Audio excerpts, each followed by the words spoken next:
Hi everyone, welcome to a new week. This week what we're going to be doing is we're going to be finishing talking about the spiral of becoming. Again, every moment, every day, you have some physiological imprint of that moment, what you're doing, what you're thinking, what you're feeling, what you're anticipating, what you're still holding on from, and that physiological imprint just creates the capacity for more than of the same. So every moment of every day, you are transforming, whether you know it or not, whether you like it or not. We've talked a lot about that. What we've been doing is pulling apart different systems of your body and how they carry that physiological imprint, and how they get better at just creating the capacity for more of that physiological imprint unless you give them a different experience. And that's kind of where we're going with all of this stuff. It's like, okay, so let's look how it all works, and then let's look how we can begin to switch it up so it works for us instead of against us.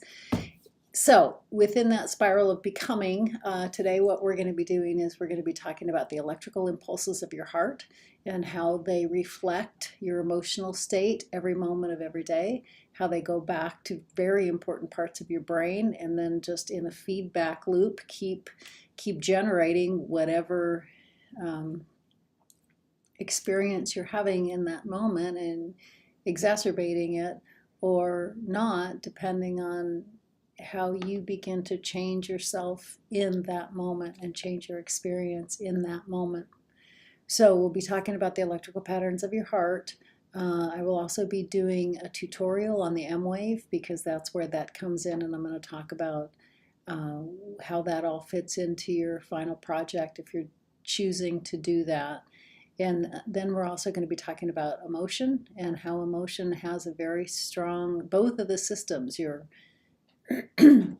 fear response system and your common connection system, which we've been talking about all semester long, both are dominated by specific emotional states. And again, emotion in itself isn't good or bad. It's just there's clusters of emotion that are very life generating, and there's clusters of emotion that lead to life degeneration if you're left in them too long. Again, I'm not saying that you should always be cheery when you don't feel like it and that you don't ever have any time to not be in a more life generating state. And at the same time, if you wallow or stay in really life degenerating states too long, too often, then you're just creating more of the capacity for those. So we're going to talk about kind of how emotion plays out in all of that, and then begin to talk about tools in how to shift.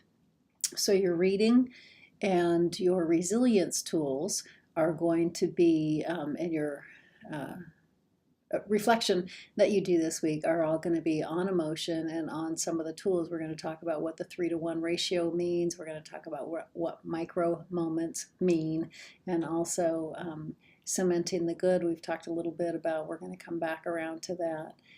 So your assignment is going to be on those, and also your reading is going to be on those, and then also your resilience tools are going to be focused on those. So we're kind of all moving into, so this is how it all works. What do we do about it? How do we begin to shift?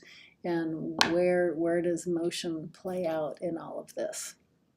So that's where we're going with this week. You will again be doing a regular reading. You will be turning in a quiz. You'll be turning in your regular assignment, which will be on the 3-to-1 ratio micro moments. It is in the book, and I'll give you those page numbers in the folder for this week. And then also your resilience tools will also be on those. Those will all be out of the book. So I'll just kind of, in the written folder, I'll give you the instructions for what page numbers those are and how to do those.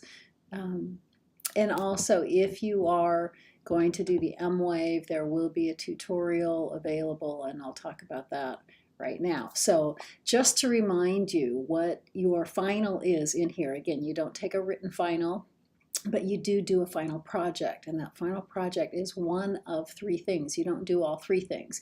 You do one of 3 things. One of the choices is to do a time management plan for the last 2 weeks of the semester and into finals week. I will give you very specific instructions on what that looks like. I want it done in a very specific way, and it's pretty in-depth. More so, everybody is going to do it as a basic assignment, but if you're doing it as your final project, it gets more in-depth. And again, these are all in your syllabus. So that's the first option. The second option is to write a paper, and that paper is taking something that we've done in class and going much deeper with it. So it would be like a deeper version of a reflection, and why, first of all, what it was about that thing that kind of resonated with you or clicked with you, and why and what you're going to do about it. It's kind of a process of implementation. So that's a 5-page paper. So again, you've got the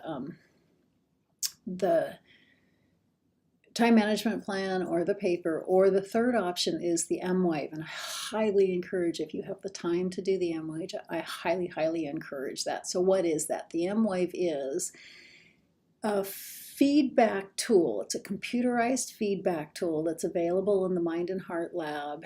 And what you will be doing is, and I'm going to talk about this for the content today for the class, is that your electrical patterns reflect your emotional state, and being able to change the electrical patterns of your heart actually goes back and begins to kind of create again the capacity for a calmer way of being, and that's all reflected by the electrical patterns of your heart. It's not necessarily the speed of your heart, but it's the electrical patterns of your heart, which again I'm going to talk more in depth in the content video about. And but the M-Wave is software that we have in the Mind and Heart Lab, where you actually hook a pulse sensor up to either your finger or your ear, and it takes your pulse.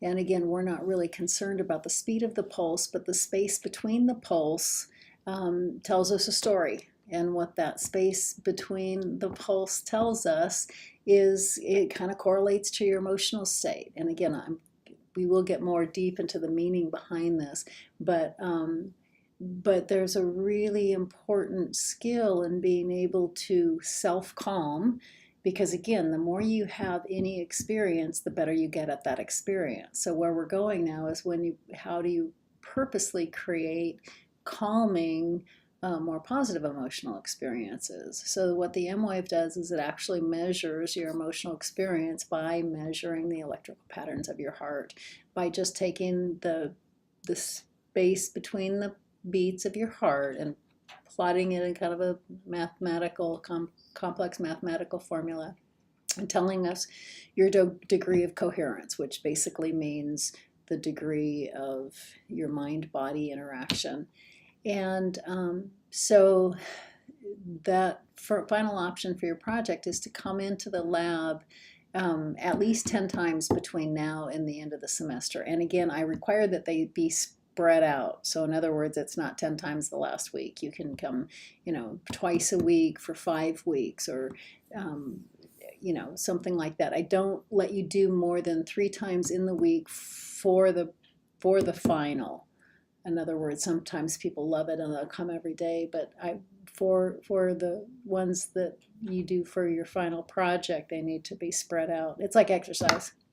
You don't get fit by going and exercising like crazy one week and not any other week. You do it by methodically doing it over a long period of time. This is exercise for your emotional system. So what you'll do is you'll come into the lab 10 different times, and you're on the machine for 10 minutes. And what you'll do is some self-calming techniques, and it's actually going to show it on the computer. So it's like you're interfacing in the computer and actually trying to have the computer change by relaxing your emotional state. It's a really cool, it's just a really cool software program that teaches you how to cultivate emotional resilience. Because again, it's all about experience. It's all about experience. Not knowing this stuff isn't going to make a bit of difference. Maybe a little bit of difference just by, wow, that may be really cool. But the only thing that's really going to make a difference is when you begin to make it your experience. And the M-Wave is about making it your experience. So the M-Wave, I don't require a lot of writing. All I do is require that you come into the lab, and then each session has a printout of that session. So basically you'll just collect 10 printouts of the M-Wave sessions, and you write maybe a sentence or two about how you felt during the session or how the session went, and then that is your write-up. So basically you get credit for the final project for that by just by just the time spent in the lab. And again, the lab it's amazing. If you haven't been in here yet, I highly encourage you to come in. It's a great place to be because it's designed for developing emotional resilience. And we have relaxation audios, we have the M-Wave program, we have meditation groups, but that's our primary purpose, is just to teach people how to be more emotionally resilient, teach people how to calm down, teach people how to manage their stress. So, so the M-Wave is a big part of that. So you would come in, and again, when I do the tutorial, I'll give you a little bit more specifics about, how you make an appointment and all that kind of stuff. But if go on mindandheartlab.com, and it can tell you more about the M-Wave, and it can also tell you the hours that were open for this semester. And so that's, again, that's one of the options. So to back up, for this week, what you're going to be doing is watching the tutorial on the electricity of your heart, watching the tutorial on how your emotional systems play out in all of your stress life or calm and connected life, and doing a reading on that. You'll be doing your assignments and your resilience tools all on those topics. And then also watching the M-Wave tutorial if you're interested in doing the M-Wave for your final project. Okay, so here we go.